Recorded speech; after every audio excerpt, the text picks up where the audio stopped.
So today we are going to learn Unit 3 Hazard Analysis and Critical Control Point or HAZAP. So these are the various areas today we are going to discuss. Uh, First we will see what is HAZAP and what are the various principles and prerequisite programs comes under HAZAP and what do you mean by the total quality management and sanitation and food safety. First, we will see what is HAZAP. So, before starting the session, I want to brief a small history about HAZAP. Actually, in the late 1950s, uh, can you mute your mics? Okay. In late 1950s, the Pillsbury company and some food lab along with the NASA, that is National Aeronautics and Space Administration, actually they developed a system designed to bring quality to the product. That is mainly to ensure the food safety. Okay, food safety, mainly that food safety. So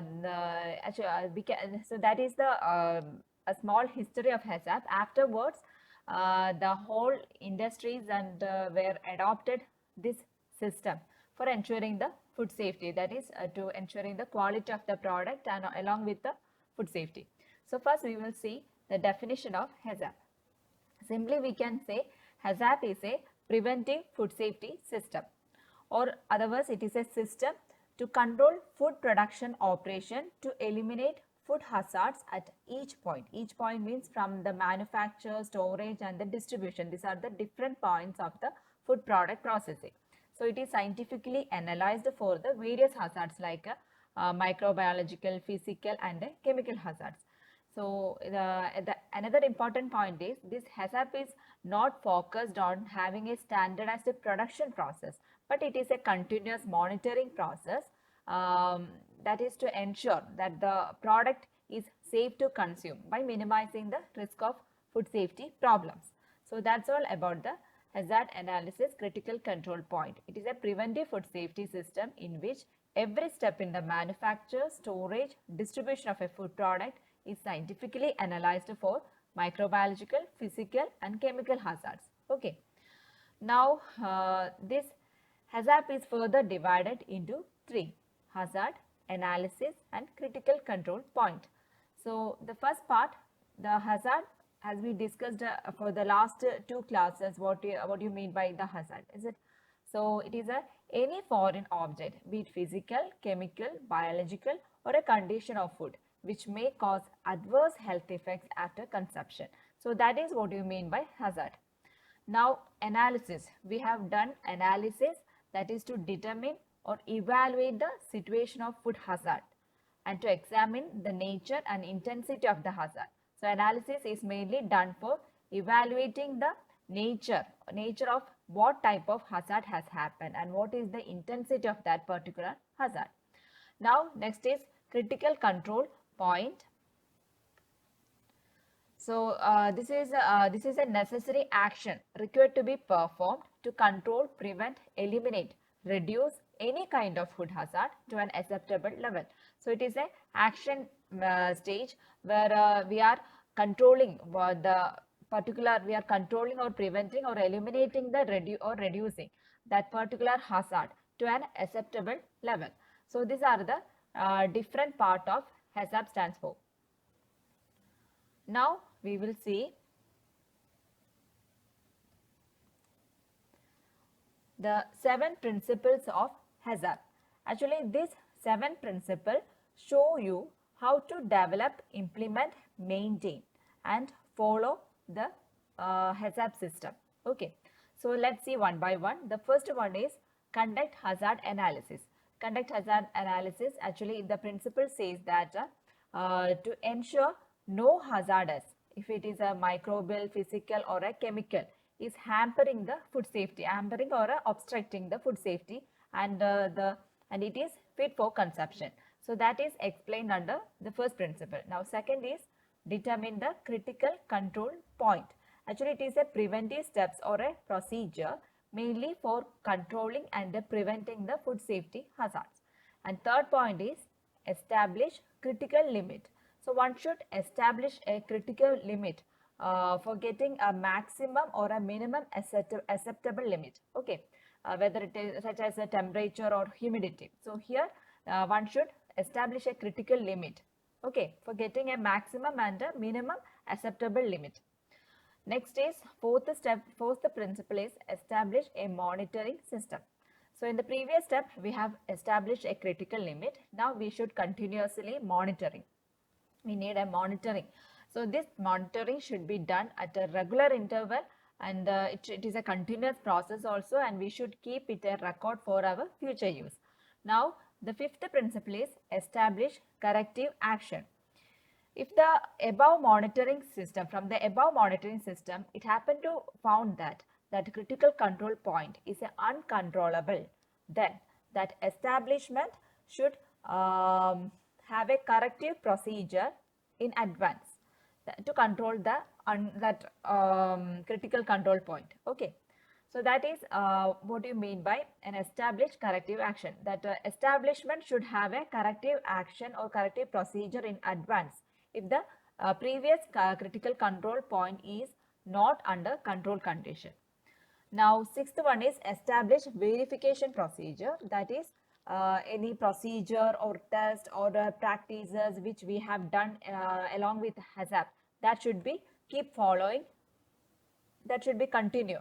Okay, so that is the sixth principle saying. And the last one is establish documentation. We should document all the procedures and records for the future purpose. So these are the 7 principles of HACCP. The first one is conduct hazard analysis, determine the critical control point, and third one is establish critical limits. Fourth is establish monitoring system. Fifth principle is establish corrective action. Sixth, establish verification procedure, and seventh is establish documentation. So these are the 7 principles of HACCP which help us to all these principles shows us how to manage or maintain or follow a HACCP system. Okay. Now this is a flow chart where the HACCP process is implementing. So these are the various stages. From the purchase stage, it starts from the purchase stage, then we purchase the raw materials and we stored in storehouse, and from that we taken for the preparation and then cooking and food holding, and finally the food is ready to service. So in each point we are following the HACCP principles. Okay. Now this is the HACCP prerequisite program. So we will see what are the various prerequisite program. Before that, we should understand what this prerequisite program mean for. Actually, it is a practice, condition and a procedures. Prerequisite program is a practice, condition and a procedure that control the operation procedure. Okay. So it is a practice, conditions and procedure which control the operation procedure. In other words, we can say it is a foundation of a HACCP. For an effective implementation of HACCP, it is important that we should follow all this prerequisite program. So first we will see each one. Okay, first good manufacturing practices or a GMP. Actually, GMP is a system to ensure that products meet food safety, quality and legal requirements. Okay. GMP means actually that is to ensure that product meet food safety, quality and legal requirements. Next is food hygiene practices. That is for implementing the HACCP, it is very important that a hygiene practice is to be placed. For example, like our personal hygiene and training, then cleaning, sanitation, maintenance, storage, then what pest control, plant and plant means the industry, the equipments, then waste management. So in all areas, it is very important that we should follow a hygienic, correct hygiene practices. So next is good agriculture practices.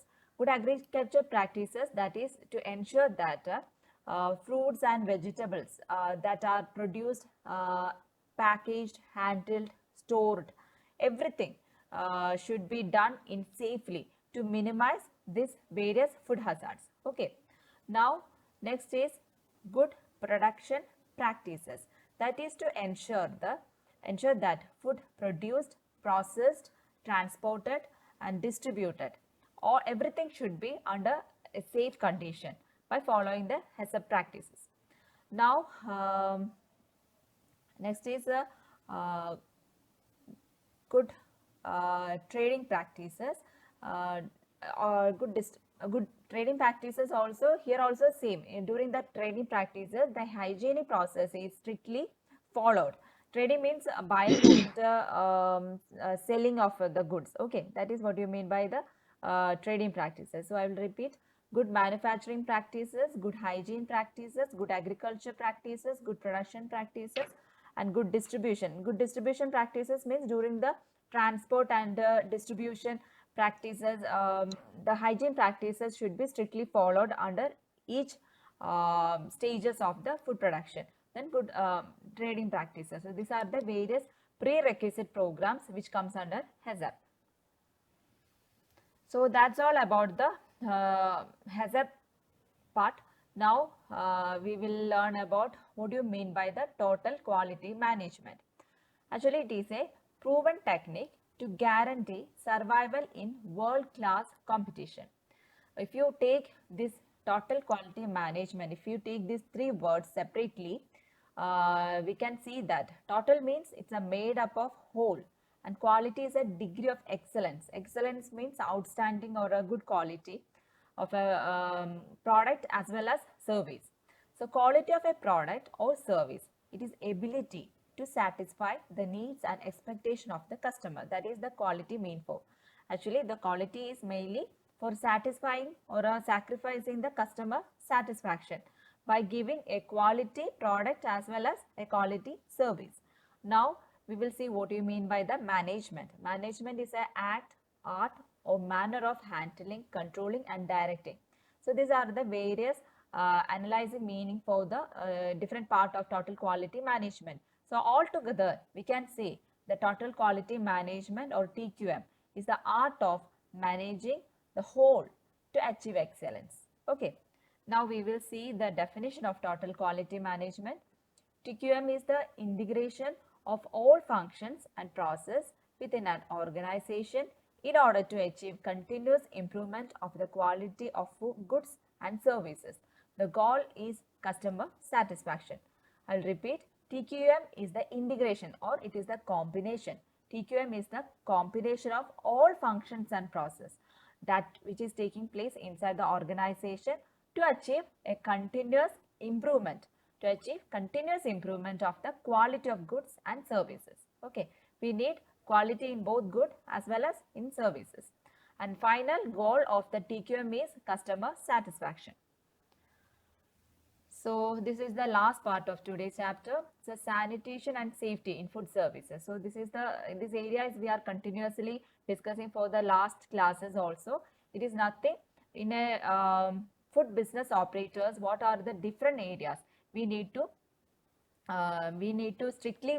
keep the hygiene before during the for getting a good quality product. So here the areas which we have to give more focused are: first one is location and surroundings. Next, second, layout and design of food establishment premises. Premises means the overall site of the industry where it stands for. Now third one is equipments. The various equipments were used for the various equipments that used in the industry. Now the facilities such as water supply, cleaning utensils and equipments. Then washing of raw materials, ice and steam, drainage and waste disposal, personal facilities and toilets, air quality and ventilation and lighting. So these are the different facilities. Now under food operation and control, procurement of raw materials and food, storage of raw materials and food, then food processing, preparation, packaging, distribution and service, time and temperature control. So these all areas will come under the food operation and control. The sixth is management and supervision. Then food testing facilities should be there. audit, documentation and records, sanitation and maintenance of establishment premises, cleaning and maintenance, pest control system, then personal hygiene such as health status of the person, personal cleanliness, personal behavior, visitors, then product information and consumer awareness, and the last is training. So these are the different areas. We have to focus more. We have to ensure that everything is under control. No unhygienic practices are taking place. So this is a very important area in a food service for ensuring the food safety. So that's all for today's class.